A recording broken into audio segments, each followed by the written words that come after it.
2,000 கோடி ரூபாய் மதிப்புள்ள போதைப்பொருள் கடத்தல் வழக்கில் ஜாஃபர் சாதிக்கின் கூட்டாளி சதானந்தம் கைது செய்யப்பட்டுள்ள நிலையில் சென்னை மற்றும் திருச்சியில் போதைப் பொருட்களை பதுக்கி வைத்து பாக்கெட் போட பயன்படுத்தப்பட்ட குடோன்களில் மத்திய போதைப்பொருள் தடுப்பு பிரிவினர் சோதனை நடத்தினர்.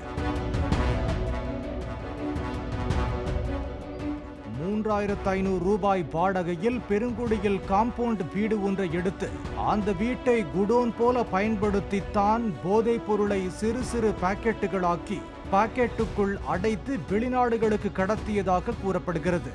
அங்கு நீண்ட நேரம் சோதனை நடத்தப்பட்டது. அதாவது 98 கிலோ ராகி மற்றும் கோகோ பவுடரை கொள்முதல் செய்து அதனுடன் 2 கிலோ சூடோபெட்ரினை கலந்து ஜாஃபர் சாதிக்கின் ஆட்கள் 100 பொட்டலங்கள் அடங்கிய பார்சல்களில் 2 கட்டுகளாக மறைத்து ரயில் மூலம் டெல்லிக்கு அனுப்பியதை போதைப்பொருள் தடுப்பு பிரிவு அதிகாரிகள் உறுதி செய்தனர். வீட்டிலேயே பேக்கேஜிங் செய்யப்பட்டு தனியார் வாகனங்கள் மூலம் சென்னை சென்ட்ரல் ரயில் நிலையத்திற்கு கொண்டு செல்லப்பட்டு அங்கிருந்த ஏஜென்ட் மூலம் ரயிலில் டெல்லிக்கு அனுப்பி வைத்துள்ளனர் என்றும், திருச்சியிலும் இதே முறையில் பேக் செய்யப்பட்டு சாலை வழியாக சென்னைக்கு கொண்டு வரப்பட்டு ரயிலில் டெல்லிக்கு அனுப்பப்பட்டுள்ளது. இந்த சோதனையில் ஒரு பை மற்றும் ஒரு பெட்டி, வெயிட் போடும் மெஷின், பேக்கிங் மெஷின், போட்டோஸ், குறிப்பிட்ட ஆவணங்களை எடுத்துச் சென்றதாக போதைப்பொருள் தடுப்பு பிரிவு அதிகாரிகள் தெரிவித்துள்ளனர்.